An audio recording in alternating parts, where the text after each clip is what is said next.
Hola, ¿qué tal amigos? Es un gusto poder saludarlos en una emisión más de su programa de Tiempos y Palabras, un programa de conversación entre amigos, pues para desconocer menos, maestro.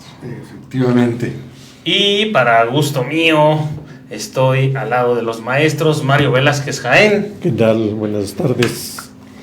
Tardes calurosas, Tardes. maestro. No, todavía no. ¿No? Espérate unos días. Ay, no, amenazadores, ¿no? Sí. Y el maestro Marcial Guerrero. Hola, ¿qué tal? Hoy un tema, como muchos que se abordan aquí en este programa, un tema rico, ¿no? Rico. Un poco abordado. ¿no?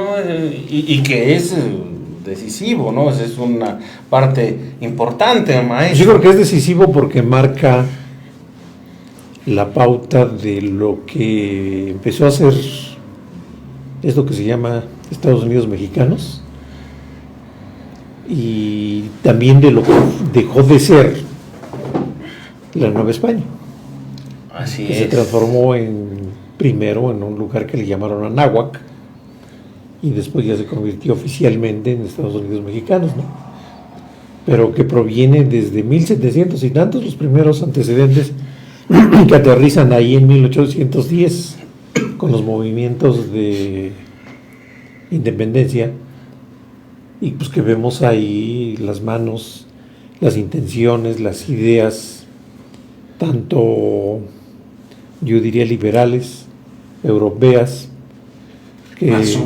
masónicas que se acrisolan, que es importante, que se acrisolan precisamente en la Revolución Francesa. Se consolidan y la Revolución Francesa obviamente es resultado de toda esa tendencia. Y la independencia de las colonias británicas en lo que hoy y Estados Unidos mismos. Estados Unidos de Norteamérica.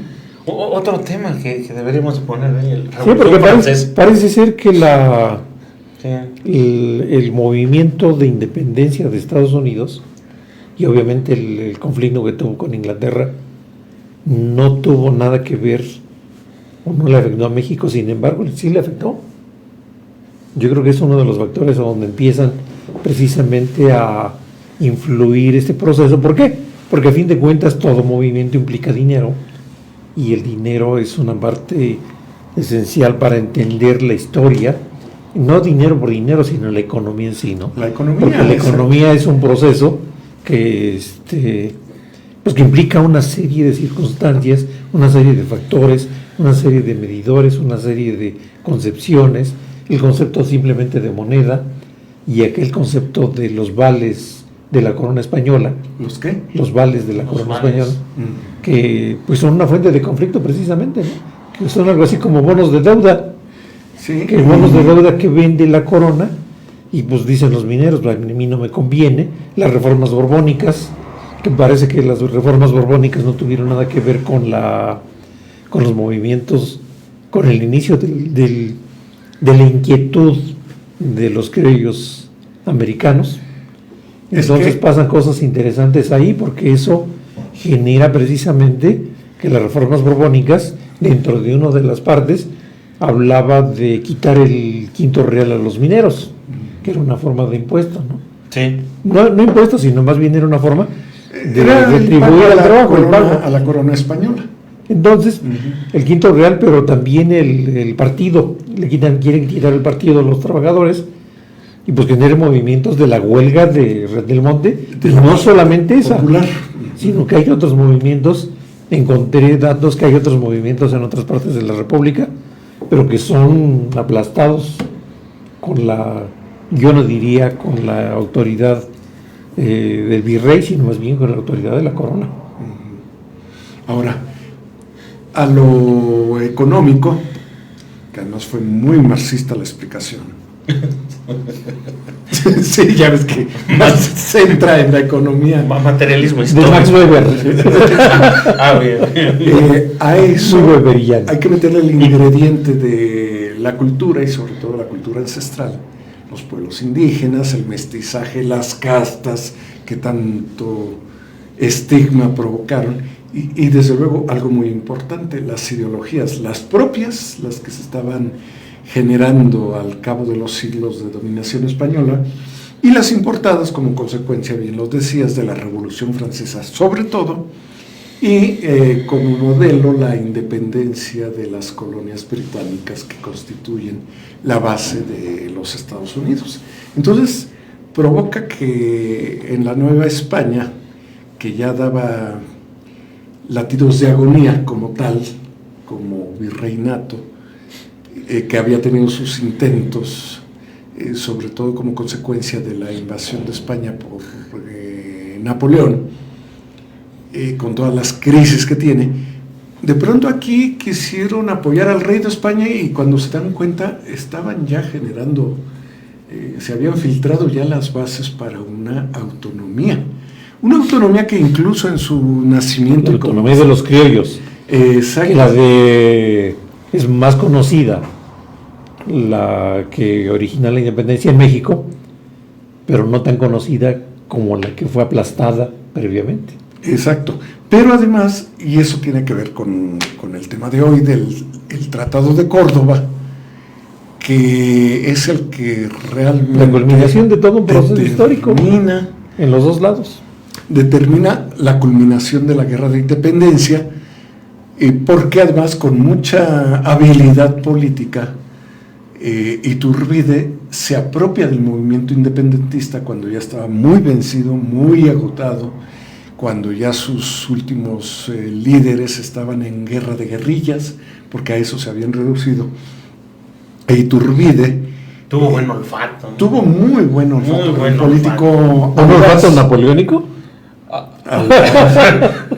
Pues yo creo que de alguna manera se inspira. Digo, Napoleón era fue la fuente de inspiración de muchas cosas, ¿no? Pero fíjate que no solamente no solamente esa idea napoleónica de tratar de ir conquistando, de tratar de ir negociando, de tratar de ir pues suprimiendo una serie de ideas, sino que también Isabel tuvo los hacerse del poder. Sí. Ese era en el fondo la aspiración. Isabel de Castilla hizo lo mismo.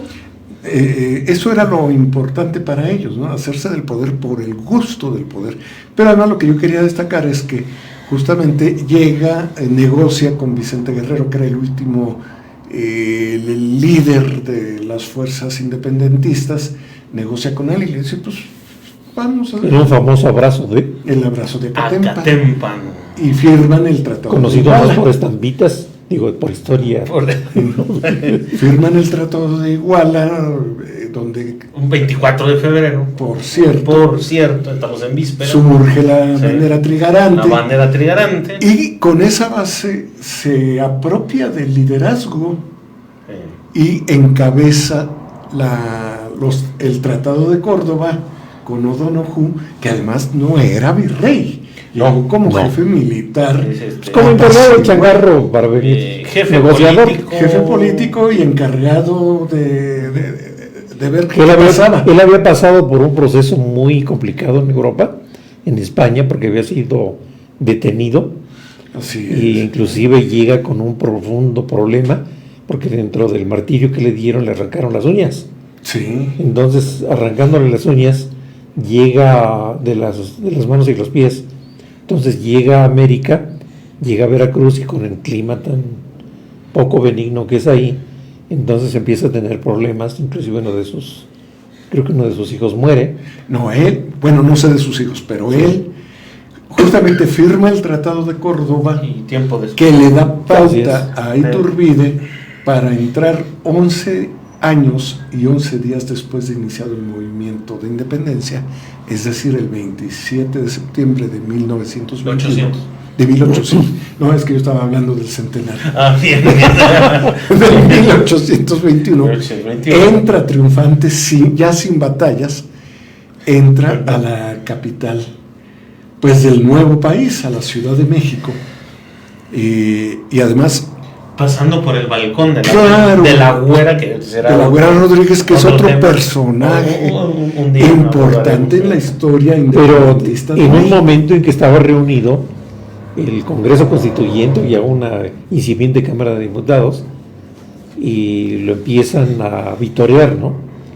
Lo empiezan a vitorear y los otros, pues sin tener la cámara, pues todos los asistentes. ¿Mayoría relativa o absoluta? Mayoría relativa, es que no quería decir el nombre. Entonces resulta que pues lo nombran, porque empiezan a vitorear. Que también se aprovechó, maestro. O sea, ¿por qué será que eso me vuelve un poquito a una cosa que se llama 18 brumario? El 18 brumario. Sí. Ahora, lo interesante es esto. En la firma del Tratado de Córdoba, convence a O'Donoghue, que además venía resentido, como dices, por el maltrato que le habían dado, siendo noble, siendo leal a la corona española. Juan O'Donoghue entiende que ya está todo concluido. La labia de... Pero quien lo martiriza son los franceses. Sí, pero no lo defiende la corona. No. Ese es el asunto. Está resentido, ¿no? Resentido de alguna manera. Y O'Donoghue acepta firmar esto, pero lo interesante del Tratado de Córdoba, dentro de sus planteamientos, 17 planteamientos, uno muy importante era que no hablaba de una república, hablaba de una monarquía. Y como tal ofrecía esa monarquía a Fernando VII si venía acá, a estas tierras, a ocuparse de este reino. Si no, no. En dado caso, una segunda opción era alguno de los parientes cercanos a Fernando VII, y si aún se negaran, entonces le daba el derecho a los ex novohispanos, les daba el derecho a elegir su propio emperador. Había leído, ya como paréntesis, que incluso le ofrecieron la corona a José Bonaparte, que ya estaba viviendo en Estados Unidos de Norteamérica. Algo hay por ahí. Pero fíjate que la estructura propia que se le da a partir de esto está inspirada de alguna manera en la Constitución de Cádiz. Claro. La Constitución de Cádiz, hay un artículo que dice, una parte que dice, la división de los poderes: ejecutivo el rey, legislativo el rey, ya estoy así, y las Cortes como parte de la Cámara de Diputados. Sí. Entonces es una estructura un poco, yo le llamaría de transición no ambigua, ¿no? Porque es una transición entre las monarquías y ya lo que es la idea de representación popular, que yo creo, no lo asevero porque no tengo el estudio suficiente, pero yo creo que mucha de esta combinación que se da entre el poder del rey, el poder absolutista que ejerció, por ejemplo, Luis XIV en Francia, y otros, sobre todo los Borbones españoles, para mí que se inspiran mucho en el sistema parlamentario británico, porque aquí, desde mucho antes, el pueblo tenía representación, tanto así que está la Cámara de los Comunes y la Cámara de los Lores, es decir, pueblo contra nobleza. Y hasta la fecha, y son unas confrontaciones y unas discusiones muy fuertes. Bueno, es que en la Constitución de Cádiz hay que ver quién participa. No participan solamente españoles europeos, sino también participan españoles americanos, entre ellos Fray Servando Teresa de Mier. Que además no participa porque no estaba invitado. Sí, él no participa como, vamos a llamarle como diputado, sino participa como observador, ¿no? Llega como observador, pero tenía la nariz muy larga.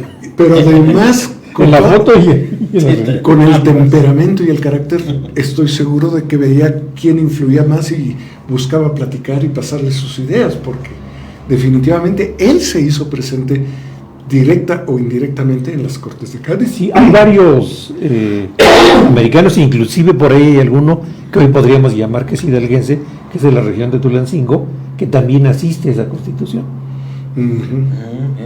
Entonces hay cosas interesantes que se van hilando y que influyen definitivamente en el momento en que se crea ya la República Mexicana, ¿no?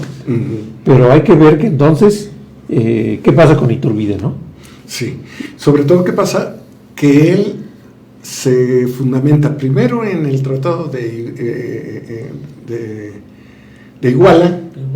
Ajá. Se inspira y jala lo que le conviene para firmar el Tratado de Córdoba, para quedar bien con Dios y con el diablo. Y tanto es así que justamente aquello con lo que convence a Guerrero lo trae al Tratado de Córdoba, en el sentido de establecer un nuevo estado donde haya unidad de religión. Pero al inicio se forma con 3, ¿no? Primero un triunvirato, pero todavía discutiendo el Tratado de Córdoba con O'Donoghue, plantea esto, ¿no? Sí. Unidad religiosa, una sola religión. Y la católica. Uh-huh. Un sistema judicial.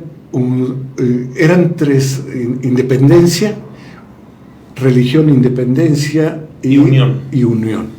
Entonces, con esos 3 elementos convence y consolida su presencia. Se forma, desde luego, una regencia a la que se incluye a O'Donoghue, que dura muy poco tiempo, por cierto, porque ahí es donde ocurre lo que adelantabas, Mario. Y se pone muy enfermo y se muere pronto. No resistió, su salud no resistió ese cambio y esa virulencia. El puerto de Veracruz. Exacto. Tan agreste en aquel tiempo. Pero en ese momento el puerto de ya México, vamos a decir, ya en ese momento del tratado, ya está consolidado. Sin embargo, permanece un destacamento español en San Juan de Ulúa. Ese tratado se firma en agosto del 21 y en septiembre, un mes después, es cuando está entrando Iturbide con las tropas trigarantes, pero no entra Guerrero todavía. Guerrero seguía en el sur, sí. Hasta después se incorpora cuando despierta Guerrero, Juan Álvarez, Nicolás Bravo, Guadalupe Victoria, que traían una conciencia más de un país no monárquico. Quizá no tenían la claridad de que fuera una república federal, etcétera, etcétera, pero sí traían la idea de que no fuera ya una monarquía. Eran más progresistas en ese sentido, cuando se dan cuenta de, pues, ¿qué pasó, no? Claro. ¿Qué pasó? Porque tan hábilmente lo hace Iturbide que los orilla a que en poco tiempo, en el 22, al año siguiente, lo invistan como emperador. Que le invisten como emperador, pero de una manera tan apurada, que forman un arco triunfal. Se dice en la historia que no era más que de madera con papel maché. Sí, para recibir precisamente al emperador. Y otra más, que las joyas... Y son investidos en catedral. En catedral, que las joyas de la corona fueron pedidas prestadas al Monte Pío, al Monte de Piedras. Las joyas, ¿no? Fundado por Pedro. Que aquí hay un factor interesante. Regresando al aspecto económico, el final de la independencia, ¿qué implicó? Una gran cantidad de fuga de capitales. Claro. Pero terrible. Sobre todo porque dijeron, no quieren los españoles, nos están dando mucha lata, vámonos. ¿Sí? Los viejos españoles, pero además los dejan irse con todo y sus fortunas. O sea, hay un respeto a sus fortunas, a sus propiedades, no las incautan, no hay expropiaciones, entonces se van con sus capitales. Pues dejan todo. Dejan un país. Y por otro lado, el movimiento de independencia había deteriorado la minería, había deteriorado la agricultura, había deteriorado la explotación del Enequén y había deteriorado también hasta el pulque. Porque el impuesto del pulque era una de las fuentes de riquezas que tenía la corona española, que era el impuesto al pulque, el impuesto aduanal, la plata y la cuestión del enequén. Sí, obviamente la grana cochinilla. La grana cochinilla también era una parte importante. Se desplomó el precio de la grana cochinilla. Había dejado de exportar. Así es. Efectivamente. Cuando México se despierta de ese sueño eufórico, se da cuenta de que no había razones para ser tan eufórico, sino que se arrastraba el fallecimiento de poco más o menos, más de 600,000 personas, la 10ª parte de la población total del país. Entonces, y muchos de los que habían muerto se hablaba de eran 2,5 millones. Pueblo productivo. era un pueblo productivo, o sea, eran adultos. La mano de obra, la mano fuerza, de obra. ¿no? Entonces, Claro. ¿qué hace? Se queda el país con un déficit de mano calificada en los oficios más variados. ¿Y ahora qué hacemos? Se queda sin dinero, se queda sin capitales, Sin gente, mano de gente, obra. Pues. sin industrias, una incipiente industria se viene abajo. La minería No, pues la minería en 1821 pues está detenida sí, prácticamente. pero antes, a principios del siglo, ya empezaba a decaer la producción precisamente porque habían rebasado los límites de explotación y estaban llegando a los fondos mineros, y por los métodos tradicionales ya no era posible. Pero también pasa una cosa, que ante la desesperación de los 10 años de lucha, ya era tal la desesperación de todo que se acuña un término interesante entre la gente pudiente, entre los criollos, que decía que ojalá y que haya más abrazos y menos balazos. A esa no la sabía, En las cartas, me suena. en las cartas que le envía la hermana o la hija del Fíjate conde de el Regla, nombre. del conde de Regla, a uno de sus compadres por ahí, menciona esa palabra o esa frase. Más abrazos. Y menos balazos. Sí, México queda agotado, debilitado, y además viene la euforia de cantar libertad, de cantar independencia, situación que aprovecha Iturbide para jalar las simpatías y ser nombrado como emperador, pero eso mismo produce su caída, empieza a alimentar la Un escorzor terrible, ¿no? Claro, y una serie de desplantes interesantísimos de se narrar, ¿no? sintieron traicionados por él. Como lo que sucede en la Cámara de Diputados, ¿no? Que en la Cámara de Diputados, cuando llega a la Cámara de Diputados, él esperaba tener el lugar de honor. Entonces el lugar de honor estaba reservado para el presidente de la Cámara de Diputados. Él lo reclama, y como no se le da, creo que abandona la Cámara, alguna cosa así pasa, y después soslaya completamente la Constitución, empieza a gobernar por decretos. Cancela la Cámara de Diputados. Así es. Empieza a gobernar por decretos y empieza a generar una serie de cuestiones pues terribles, ¿no? Y todo eso no le dura, el gusto no le dura más que ¿cuántos meses? Ni un año. Él Empieza en su coronación, es el 22. 21 de julio 1822. No, sí, ese debe ser. El 21 de julio. Del 22 y termina creo que en abril del 23 es cuando lo expulsan, cancelan su imperio. 39 años de edad. 39. Con mucho vigor, con mucha inteligencia, con mucha avaricia, mucha ambición, pero aunque tenía simpatía y trato político, le faltó visión. Le faltó colmillo, le faltó prudencia, y pronto se gana una serie de enemigos que, insisto, había muchos líderes, muchos caudillos, que aunque entre ellos tuvieran dificultades, lo cierto es que los unía más la vieja aspiración, y son los que mencionábamos hace rato: Guadalupe Victoria, Vicente Guerrero, don Juan Álvarez, Nicolás Bravo, y luego por otra parte había caudillos menores, más regionales, pero que seguían exigiendo cuentas, derechos y prebendas para ellos. Todavía estaban. Y otra cuestión que fue muy importante, que también lo registra la historia: muchos de los campesinos fueron llevados a las guerras, a los ejércitos de uno o de otro lado, en leva. Entonces, cuando de pronto empiezan a ver todo esto, sí, dicen, bueno, ¿y ahora qué pasa? ¿Qué comemos? La gente no tenía capacidad para desplazarse, los caminos estaban destruidos o eran inseguros, ese viejo sistema de transporte de carretas que existió ya no funcionaba, los periódicos habían venido a menos, la cultura estaba muy debilitada, había... Bueno, en aquel tiempo eran famosos dos institutos nada más, el de Toluca, institutos literarios, el de Toluca y el de Oaxaca. Así es. Y los centros escolares de la Ciudad de México, pero en provincia solo esos dos. El seminario de minería que estaba deshecho prácticamente porque no había posibilidad de seguir formando. La Universidad Real y Pontificia, pues adentro con un montón de problemas, porque todas las constituciones previas que habían estado, la de Cádiz y todo, ellos la habían jurado.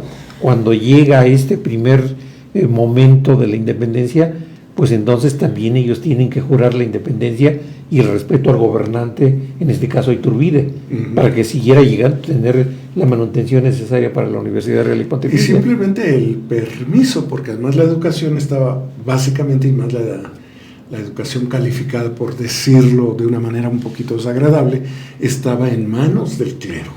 Así es. Así es. Pero las reformas borbónicas habían expulsado a una parte del clero. A los jesuitas. A los jesuitas. Porque se habían opuesto a su... Se oponen a los impuestos porque tenían un poder económico muy fuerte, y el poder de la iglesia y el poder económico estaba muy unido, y el elemento que amalgamaba todo esto pues eran los jesuitas, ¿no? Y otra cuestión, todas las órdenes tenían grandes posesiones, grandes propiedades. Así es. Pero solo los jesuitas sabían explotarlas. Así es. Esa es la diferencia. O sea, las haciendas jesuitas sí, sí estaban trabajando y les daban muy buenos. Dentro de una de ellas, la de Santa Lucía. La hacienda de Santa Lucía, fundada originalmente por jesuitas, entonces la compra el conde de Regla a un precio irrisorio. Entonces, lo que hoy es el aeropuerto Felipe Ángeles es lo que fue esta hacienda, ¿no? Y como esa, muchas más. Hubo en Texcoco otra hacienda también que se dedicaba a la cuestión de la explotación de la sal, y otros lugares que también explotaban salitre. Con la desecación del el salitre, pues muy útil. ¿Para qué? Pues para hacer pólvora. Claro. Sí, entonces... Pero lo bueno de esto, ¿cuál fue? Que la caída de la producción del pulque se vino abajo. Cuando viene el movimiento precisamente de Iturbide, entonces entra España inmediatamente, evita que lleguen nuevos vinos europeos a México. Entonces se dispara la cuestión de todo el pulque y los mezcales, y todo empieza a explotarse. Las bebidas nacionales, alcohólicas. Empieza a tomar auge toda esta industria. Claro. Ahora, interesante es decir lo siguiente también. España en 1822, en febrero de 22, publica en los periódicos peninsulares el desconocimiento al Tratado de Córdoba, y por eso mantenía San Juan de Ulúa y lo mantenía como un puesto de último reducto. El último reducto. Y lo tenía porque sabía que tenía a un paso Cuba que le respaldaba. Recordemos que Cuba fue la última colonia española en América Latina. Que fue invadida por Inglaterra. No, por Estados Unidos. No, Inglaterra. Llega el momento en que Cuba es temporalmente invadida por Inglaterra, la regresan, entonces ya los primeros movimientos, a la falta de un ejército organizado en México, no recuerdo si ya es durante la corona o ya como República Mexicana, pues se tiene que establecer eso, y es cuando se debilita y se llevan a los soldados de aquí de Veracruz, los españoles, regresan ahí, y es cuando ya viene la ocupación de San Juan de Ulúa. Y no es hasta 1836 cuando finalmente España dice, bueno, ya vamos a renunciar. O sea, entre 1821 y 36, 17 años de convulsas luchas, en 30 años hubo 50 gobernantes o algo por el estilo. Santa Anna entró y salió a la presidencia como si anduviera por su casa o por su rancho del 10 veces, Cerro, ¿no? en Veracruz. 11 veces. 11. que en tiempo real que nos fueron dejó como 5 años, como ¿no? herencia o algunas estrofas del himno nacional. Unas estrofas de nuevo, sí. Pero también pasa algo muy interesante al final de la corona o del imperio de Iturbide, el 31 de enero de 1824 se forma un congreso constituyente, bueno, previo del grupo del congreso constituyente, en el cual estaba precisamente este personaje de la nariz que anduvo por España, que es bueno, el fraile, ¿no? El fraile, Servando. Servando Teresa de Mier. Servando. Entonces, concluye con el acta constitutiva de la Federación Mexicana, a donde ya se establece como nombre oficial Estados Unidos Mexicanos, previo a la gran discusión si México tenía que ser una república centralista o federativa. Entonces, el centralismo estaba muy ligado con la cuestión de una especie de corona constitucional, mientras que la federación implicaba ya un sistema de órgano más desarrollado. Sin embargo, Fray Servando Teresa de Mier, hay un discurso que dice, esta es la gran, si yo se los dije, es un discurso a nivel de yo se los dije, ¿no? ¿Por qué? Porque la federación, si es una república federada, no están las condiciones para que todos los estados, que en ese momento no eran estados, eran intendencias, alguna cosa así, no tengan el suficiente desarrollo en educación cívica para poder considerarse como una federación. ¿Por qué? ¿Por qué? Porque hay una gran cantidad de diversidad cultural, sí, claro, una baja educación, una extensión muy grande. Entonces, extensión muy grande implica que no hay un gran sentido de unidad. Entonces, lo que vamos a hacer con una federación es que nos vamos a dividir. Vamos a establecer ser divididos, ¿no? Y además tienen por allí 2 o 3 advertencias. Recordemos que en ese momento los Estados Unidos mexicanos iban desde la Alta California, Nuevo México, Texas, Arizona, hasta Guatemala y El Salvador. Bueno, también estaba Utah. Bueno, una parte. Uh-huh. Sí. Y justamente es en los malos manejos, en las locuras, en las frivolidades, en el entro y salgo de la presidencia de Santana, que sin desconocerle sus méritos, cuando quería ser un buen militar lo era, pero en este momento, entre tanto entrar y salir y encargarle la presidencia a gente que después desconocía, como al doctor Valentín Gómez Farías, por ejemplo, uh-huh, y para salvar el pellejo firma la venta de 2.400.000 kilómetros cuadrados de todos estos estados que constituyen el sur de Estados Unidos. Que se complementa con la compra que habían hecho de la parte francesa Luisiana, de las Luisianas, que las Luisianas no era cosa pequeña, porque abarcaba hasta Canadá, ¿no? Llegaba hasta Canadá. Una franja. Sí. Regresando un poco a lo que es el 31 de enero de 1824, para mí es un documento fundacional de la República Mexicana, porque es el momento en que es el acta constitutiva de la Federación Mexicana por parte del Congreso Constituyente. Así es. Entonces, es una celebración que no la tenemos en cuenta.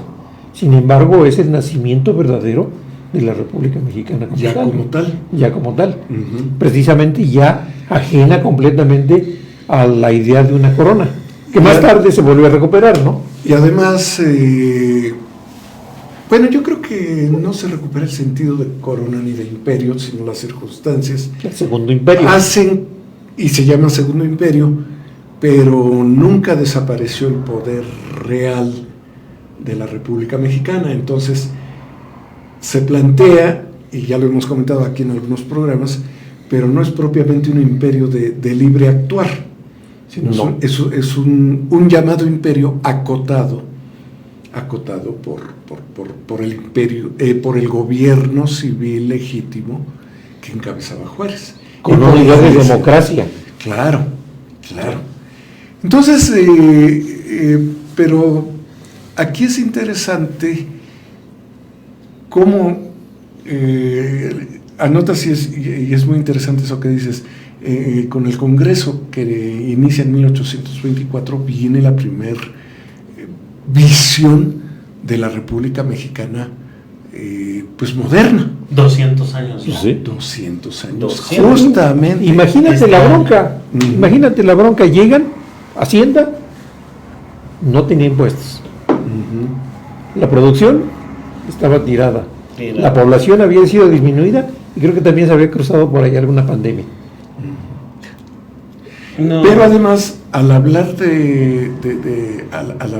al iniciar todo esto y darle igualdad de derecho a la gente, esto afectó mucho a los pueblos indígenas. Claro. Porque entonces no tenían ellos, no se les hizo la concesión de una formación, educación, cuerpos que los defendieran. Las leyes de Indias, increíblemente las leyes de Indias que emite la corona española durante el virreinato, defendían mucho más al indígena que las Y respetaban sus sistemas de sus gobierno, sistemas sus de gobierno. propiedades comunales, La propiedad Sí. comunal. sus Sin- tierras. Sin embargo, ya cuando se forma la federación, pues si no la apoyaron, la ignoraron más bien, ¿no? No, y no la apoyaron porque 3,000 y tantos latifundios se multiplicaron y había latifundios que eran enormes. Y cuando hablábamos en programas pasados de guerra de reforma, curioso que esos latifundios tuvieron ahí ciertas expropiaciones, ¿no? Claro. Ujú. Sí, Sí, pero el sentido de propiedad, para decir quiero recuperar mi tierra, pues viene el criterio judicial, bueno, ¿y quién te la robó, no? Porque es tuya. Entonces recuperaban y recuperan todavía hasta la fecha Claro. los grandes documentos del Gran Tlatoani en la época prehispánica. Ujú. Sí. O sea, tiene implicaciones esto. Sí. Muy fuertes, muy O fuertes. sea, la formación de una república no es cosa pequeña, ¿no? No. Y 200 años, tú dices, bueno, 200 años, ¿será mucho, será poco? Lo justo. No, está en ciernes todavía, maestro. Pues siguen. No sé. Justamente es algo que. A ver, ¿cuántas constituciones hemos tenido? Bueno, está la del 24.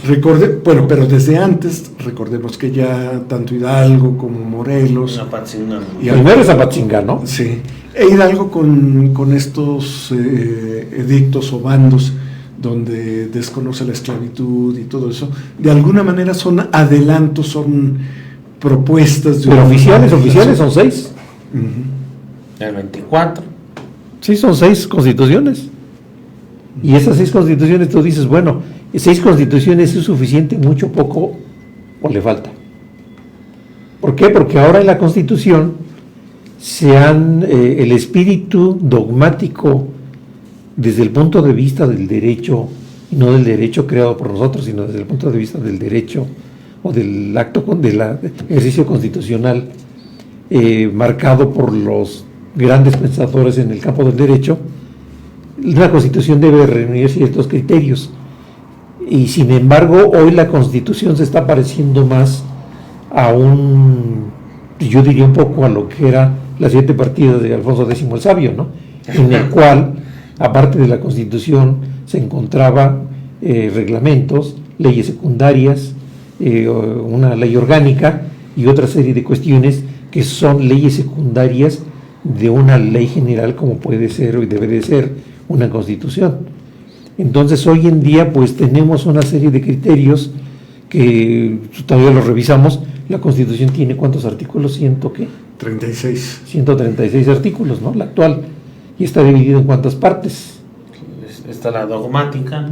La dogmática, la orgánica y... La orgánica. Sí, la dogmática que marca precisamente toda la cuestión de lo que es la república, lo que son los ciudadanos. Y muy manoseada, 700 o 700, 600. Más las que vengan. Más las que se sumen. Sí. De tratar de reforma. Bueno, al punto de que hay quienes circulan en redes que ya están alterando los artículos 139 y 140, que no existen. En fin, bueno, Regresando al tema. Volviendo a esto, entonces, es interesante cómo ese Tratado de Córdoba quizá no trascendió como documento jurídico, pero sí fue un documento coyuntural que le dio pauta a Iturbide, y detrás de él a todos los luchadores independentistas que estaban ya agotados, debilitados, con ejércitos muy, muy, muy pequeños, y que pues, como hubiera mandado España a otros miles de soldados, aniquilan el movimiento independentista. Entonces, el Tratado de Córdoba fue interesante porque dio el permiso para construir un nuevo país. Primero con matices de imperio que quiso aprovechar Iturbide. ¿Haya sido como haya sido? Y que después, exactamente, y que después configuró a partir de hace 2 siglos, empezó a configurar un nuevo Estado. Y viene entonces el trabajo primero. ¿Qué ocurría en ese México? Pues se había atomizado, la gente no quería andar libre por el campo, le daban miedo. Todos aquellos campesinos llevados en leva a los ejércitos se salen, y pues su manera de sobrevivir es convertirse en bandoleros. Claro. Y es una época en la que circulan por todo el campo. Y el movimiento de independencia, hay que ver lo que le pasa a Pachuca. Llegan los independentistas, se encuentran con una ciudad, un pueblo, que tenía muchas construcciones coloniales, con esos grandes ventanales con barras, no soldados sino unidos por plomo. Se encuentra el edificio de las Cajas Reales, llegan y se van contra el edificio de las Cajas Reales pensando en que había mucha plata. Seguramente debe haber habido una que otra cosa por ahí, pero al no encontrarla, entonces ¿qué hacen? Que todos los archivos son destruidos. Y los grandes ventanales, entonces, como necesitaban armamento, con los caballos o las carretas los arrancaban, y con eso construían lanzas precisamente para mantener y continuar el movimiento de independencia, ¿no? Entonces, y eso pasa en la independencia y también pasa en la ocupación norteamericana. Y pasa en la famosa guerra cuando llegan los franceses. Cuando llegan los franceses también se van contra las cajas, y una vez que se llevan lo que querían, entonces pues se van muy contentos ya, y ahí se acaba la ocupación, ¿no? Seguramente ha de haber tenido algo de plata y algo de oro. Esas ya no aquellas cantidades majestuosas que provocaron la gran fortuna de Romero de Terreros, y que los hijos se encargaron de ir disfrutando. Fíjate que un dato interesante que encontré, que mientras que Bartolomé de Medina descubre el sistema de patio en 1600, 1500, 1600, este no es reconocido oficialmente por la corona como una fuente de impuestos, sino que hasta 1700 y tantos, 1776, el rey lo toma como una parte de ingresos para la corona. ¿Por qué? Porque era una medición de la explotación de la minería, y a través de esa medición, a través de la cuestión, por ejemplo, de la soga que llegaba, ¿no? Otro aspecto, fíjate, que me encontré muy importante, es la cantidad de cobros aduanales que hacían por libros. ¿De qué? Por libros. O sea, los libros que llegaban de Europa cobraban impuestos. Claro, cobraban impuestos cuando salían de España. Sí. Claro, sí. Por eso es bien interesante el dato, Mario. Muchos libros editados en España clandestinamente llegaban a América ocultos en los barcos. Y por eso en varios lugares, un maestro en la facultad nos comentaba cómo en el Perú un día alguien recibe, compra, hereda, no sé, un caserón colonial, y encuentra un cuarto lleno de tiliches y de trebejos, y se pone a escombrar, y aparece un ejemplar de la primera edición del Quijote. Estaba prohibido exportarlo a América. Sí. Y como eso se encontraron muchas joyas. Recordemos que muchos de los libros franceses, consecuencia de los resultado de los trabajos de los enciclopedistas y de los revolucionarios, llegaron a América clandestinamente. Eran prohibidos. Totalmente. Sí, pues todo lo que era, lo que nutría el liberalismo y la masonería, pues eran libros prohibidos, antes de. Después no, después ya entran. ¿Qué leía Miguel Hidalgo? Libros prohibidos. Pues yo creo que sí. Pero prohibidos del sentido de Libros prohibidos desde la perspectiva de la Inquisición. Sí, claro. Ahora, dentro de estas cosas curiosas... Había un catálogo de libros de libros prohibidos por la Inquisición. Sí. Terrible. Y por ahí sigue vigente el catálogo de los libros prohibidos por el Vaticano, ¿no? Sí. Sigue existiendo. Y hay Santo Oficio todavía. Ujú. No es Santa Inquisición, pero el Santo Oficio sí existe. Y con otro nombre, ¿no? Sí. ¿No? Sí, lo dice Ramón López Velarde, el Santo Oficio de la Panadería. Tienes toda la razón, sí. No, es el Santo Olor de la Panadería. Santo Olor. A lo que él se refiere, de los pueblos de provincia. Y ahora, lo interesante es esto. Decíamos, esto lleva a México a un miedo social de no querer moverse mucho de la provincia que habitaban. Consecuentemente, pues la comida venía del campo, entonces, ¿qué ocurre? Que se genera una agricultura de autoconsumo, lo que se produjera por allí y nada más. Claro. Había que echar a producir excedentes en la minería, en la agricultura. La agricultura, el sector primario que hoy denominamos, era fundamental para, primero, alimentar a la gente y segundo, para hacer crecer la economía. Y fíjate lo interesante, al inicio de la Primera República, en 1824, curiosamente, llegan los primeros capitales ingleses con la Compañía Real del Monte, de los ingleses, ¿no? ¿Por qué? Porque llegan los ingleses ¿por qué llegan ingleses y no franceses? Porque llegan precisamente con la idea... Por la idea de la revolución industrial. De la revolución industrial. Pero la revolución industrial, una vez que ya Napoleón prácticamente está aniquilado, entonces es en el momento...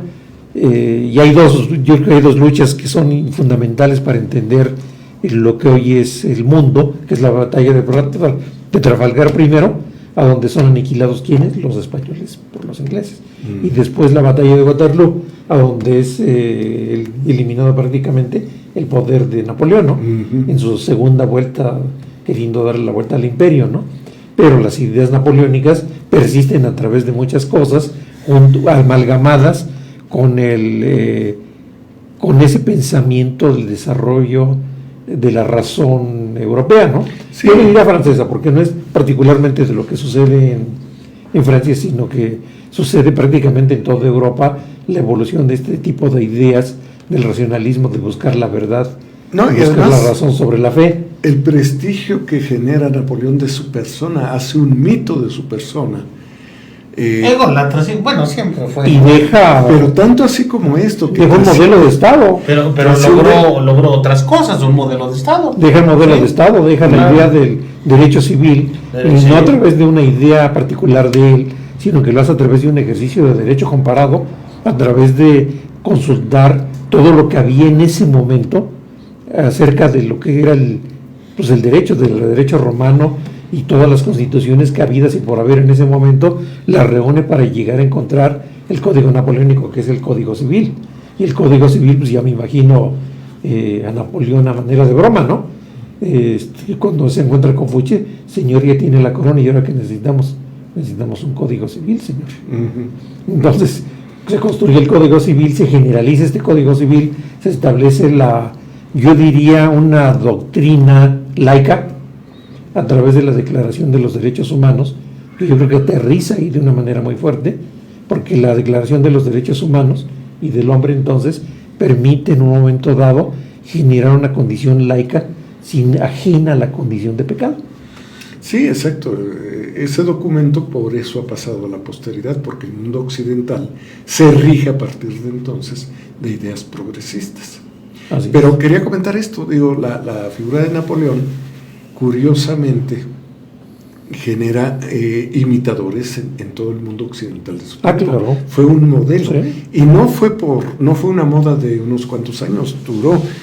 Yo recuerdo haber visitado un caserón, pero un caserón fastuoso en La Habana, convertido en el Museo de Napoleón. Y es que lo que se exhibía era la imagen, la presencia de Napoleón, su efigie, su retrato, en todo aquello que hubiera salido. El dueño, seguramente dueño de alguno de los sembradíos de caña de azúcar que tuvieron su auge antes de la Revolución Cubana, consiguió lo inimaginable: copas, fistoles, vajillas, muebles, qué sé yo, todo aquello que tuviera la imagen de Napoleón.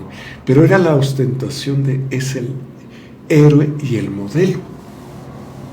Entonces, estos poderosos no admiraban inconsecuentemente, eran consecuentes con la idea de que alguien así debía servir de ejemplo para las formas de gobierno en las que ellos tenían influencia. Pues es que marca precisamente el final del poder del reino medieval. Y inicia un poder constitucionalista moderno, y lo más importante es que hace evolucionar la idea de las cortes afines a un poder centralizado, a las cortes como una representación del pueblo, pero sin olvidar que establece las dos cámaras, ¿no? No se olvida que están sus amigos y están los representantes del pueblo para poder negociar, construir todo lo que era la legislación, pero también no se olvida de crear un aparato judicial. Claro. Y aquí entra Fouché. Fouché es uno de los artífices en la formación de un aparato judicial francés que desplazara precisamente la idea de que la convención tuviera la función de ser un organismo sancionador de conductas. Por cierto, como dato curioso, leí, alguien comentó, de esas curiosidades históricas, ¿por qué se habla de izquierda y de derecha? Pues ahí está Robespierre y Fouché. No tanto eso, sino que de Revolución Francesa. Al reunirse en la Revolución Francesa, la convención, había gente del pueblo y gente de la aristocracia que prefirió incorporarse al nuevo movimiento antes que ser degollada en la guillotina. Y entonces se hacían las discusiones, y a la izquierda de la asamblea se sentaban los radicales, jacobinos, y el pueblo, los jacobinos, la gente ilustrada, acelerada, digamos, y a la derecha moderados, los tradicionalistas. Entonces, no sé qué tan cierta sea, pero desde luego que parece. Y las memorias supuestas memorias de Fouché menciona precisamente esa anécdota, que llegan Robespierre y Fouché y se paran a la entrada del salón de la convención y le preguntan a Robespierre: ¿tú dónde vas a sentar el sillón izquierda? de izquierda y derecha. Y siguen preguntando hasta la fecha: ¿dónde te vas a sentar, a la izquierda o a la derecha? Bueno, y en esos vaivenes a las 10 siguen ahí en italiano, pero volviendo la diestra y la siniestra. Sí, claro. Volviendo a este México después del grito, imaginemos la situación tan crítica en que se encuentra el país, diezmado en su mano de obra, la calificada de la época, y con grandes extensiones. Estábamos hablando de casi 5 millones de kilómetros cuadrados, donde se concentraban sobre todo de la zona de Guadalajara, México para abajo, Guadalajara, Zacatecas, Durango para abajo, y todo el norte, grandes distancias sin población. La región mesoamericana. Pues todavía poblada por indios. Acuérdate que hay una anécdota por ahí que al conde de Regla, estando en la cúspide de su poder, la corona española le pide dinero para atacar a los indios. Sí. Del norte. Sí, recordemos que justamente eran los apaches, cherokees, cheyennes, dakotas, pero además los etcétera, emparentados con los pames, se me fue ahorita el grupo indígena, que eran aguerridos. Entonces, todo esto eran distancias enormes. Chichimecas. Los chichimecas. Por esa razón, los colonos de origen inglés que van poblando lo que hoy es Texas, encabezados por la familia Austin, pues se van apropiando de estos terrenos. Después exigen que se separe esa región del estado de Coahuila, y una vez que lo logran, se asumen como estado independiente y piden su independencia y luego su incorporación a Estados Unidos. México luchaba, por otra parte, a nivel internacional por ser reconocido. Entonces Sí, claro. fue una lucha muy fuerte para que los países europeos y los países americanos, fue más fácil porque habían vivido experiencias similares, lo reconocieran. Pero entre los primeros en reconocerlo fue Estados Unidos, cuyo embajador viene y mete las narices en la política nacional. Curiosamente, mete las narices en la política nacional. Ya no pasa. Y lo que hace es fomentar. Ahora ese sombrero. Él y el embajador de Gran Bretaña fomentan la creación de, la imagen, la creación de las logias masónicas, la Así es. yorquina Yorquinas y escocesas. y la escocesa. Que al momento de conformar la Cámara de Diputados y los senadores, unos se apropian, una logia se apropia, no se apropia, sino construye alrededor de sus amigos la idea de una de las cámaras y el otro grupo la idea de las otras, de la otra, ¿no? Entonces entran en un gran conflicto inicial. ¿Quién es el ganón en eso? Santa Anna. De esa gran división que se establece Santa Anna, pues no se ponen de acuerdo, pues entonces yo voy a gobernar. Sí.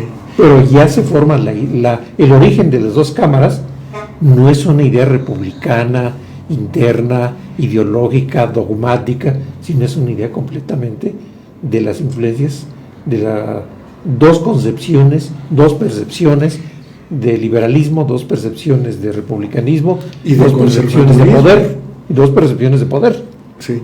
Sí, se estaba construyendo, la gente estaba... Primero la urgencia era pelear por la independencia una vez que la tuvimos, ¿y ahora qué? Entonces no había tiempo para generar planteamientos ideológicos o de la administración pública, no había esa experiencia. Así es. Entonces estos tiempos posteriores fueron utilizados precisamente para construir un nuevo concepto de país. Claro. Sí, y en el gabinete, imagínate, pues aparece por ahí un personaje muy interesante, no recuerdo ahorita su nombre, un sacerdote masónico, que se convierte algo así como en el secretario de Economía y le encomiendan precisamente que vaya a conseguir algún préstamo. Entonces la primera república surge ya endeudada. Sí. Entonces de esas negociaciones precisamente llegan los capitales ingleses a México y gracias a eso pues llega la revolución industrial a la región de Pachuca Real del Monte, ¿no? Ahora es la compañía Real del Monte con los ingleses. Llegan los ingleses, pero también junto con esta inmigración vienen también muchos comerciantes europeos.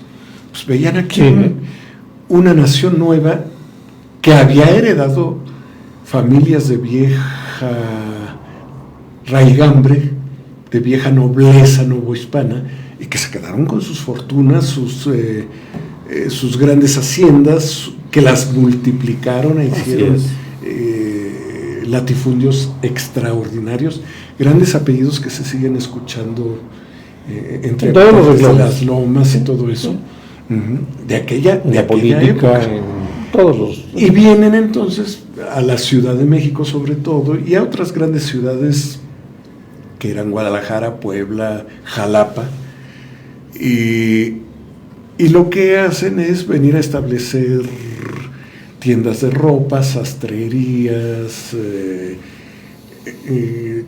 los primeros restaurantes de lo que podría llamarse restaurantes de lujo, es decir, vienen... Y los vinos ingleses. Y los vinos ingleses. Vienen a compartir el buen vivir europeo, porque no dejaban de existir estas copias del modelo europeo, y ya Francia y sus finezas estaban de moda. Y empiezan a llegar los vinos franceses.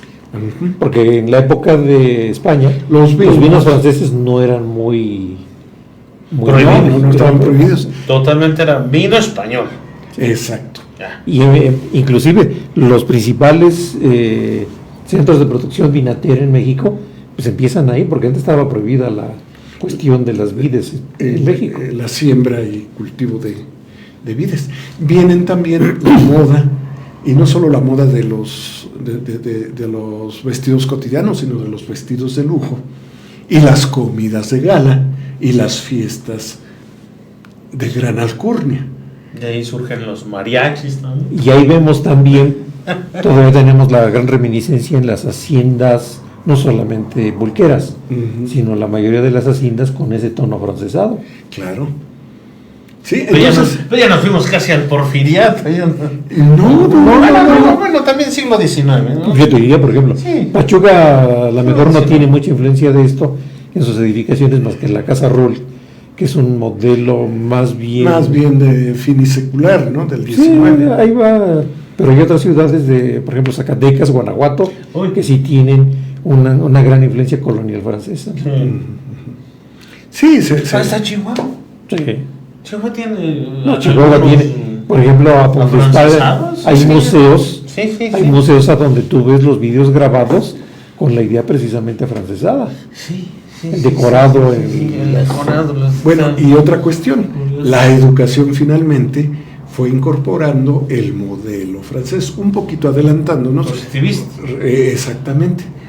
Recordemos que es don Gabino Barreda, el médico, el que va a Europa a prepararse. El médico de cabecera de Es Benito un Juárez. poco posterior, pero lo interesante es esto, esta época posterior a la declaración de independencia es muy importante porque nos imaginamos una época de jauja, de auge, y no lo fue una época difícil. Y en el ámbito intelectual, pues muy pocos escritores destacados, muy pocos historiadores. Creo que la historia fue lo más notable en esa época, con Lucas Alamán, con no Anastasio, no, el otro Bustamante, Carlos María de Bustamante, Carlos María Bustamante, Zavala, Lorenzo de Zavala, y por ahí hay algún otro, Luis Mora. Son los cuatro grandes historiadores. O sea, como quiera que sea, aún en su... Y eran intelectuales que estaban como mucho más inclinados hacia el conservadurismo, de alguna manera. Bueno, Mora era medio liberal, ¿no? Medio liberal. Totalmente liberal. Pero Zavala... Alamán, totalmente conservador. Lucas Alamán, bueno. Y además un hábil político. Bueno, pero fue el Fouché mexicano. Sí, pero yo creo que fue un tipo muy particular, yo no diría camaleónico, sino más bien... Nunca lo fue, al contrario, él siempre asumió siempre asumió un conservadurismo. Pero lo defendió. Razonó, y dejó una profunda huella en la forma del pensamiento y en muchas cosas, ¿no? Hasta yo diría en las artes. Porque las artes también es otra parte muy importante, porque los pintores de la colonia se consolidan en ese momento. Entonces, pocos escritores como Quintana Roo, como Fernández de Lizardi. Fernández de Lizardi, un tipazo, Joaquín Fernández de Lizardi.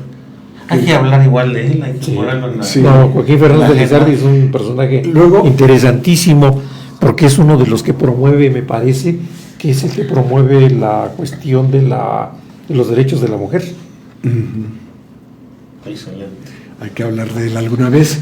Bueno, entonces la cultura estaba, recordemos, el porcentaje de gente que sabía leer y escribir era bajísimo. Estaba reducida esta habilidad a unos cuantos. Los centros escolares eran muy pocos. Pero algo importante, estaba surgiendo una clase media. Claro.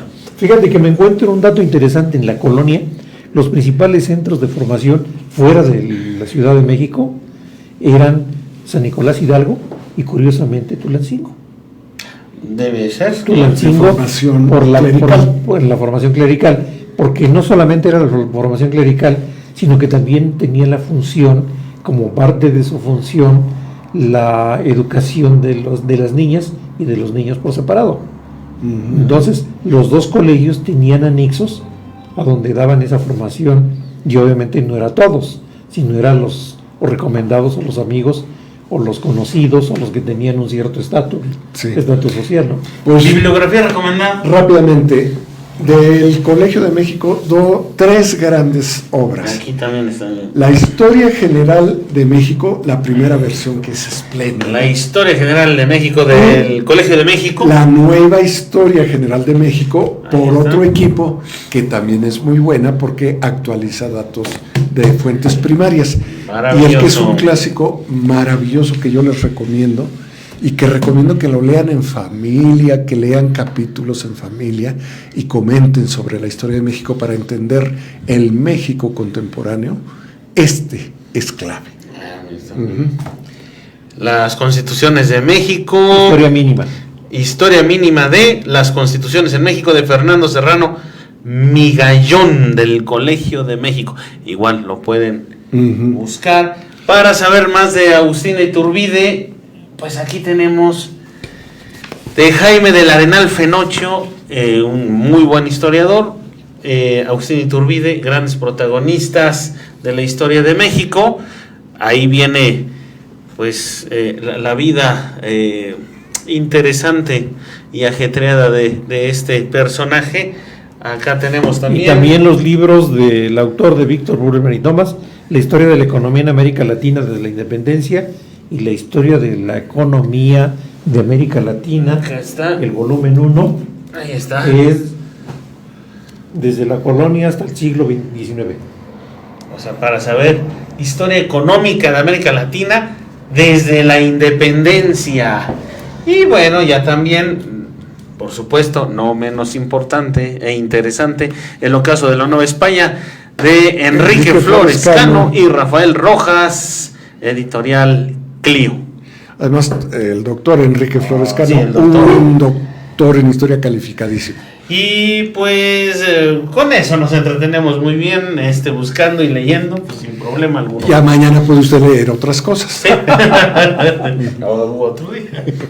Muy bien. Pues muchas gracias. Nosotros nos vemos el próximo jueves con otro tema interesantísimo, otro tema para conocer y desconocer menos. Recuerde este programa de conversación entre amigos, de tiempos y palabras, con el maestro Marcial Guerrero. Hasta luego. Y el maestro Mario Velázquez Jaén. ¿Qué tal? Soy su amigo Arturo Moreno y nos vemos el próximo jueves. No le cambie, siga con nuestra programación.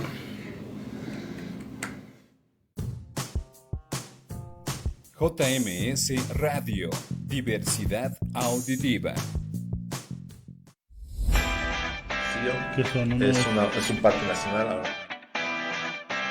Y no es que tenga que ser de cierto. Como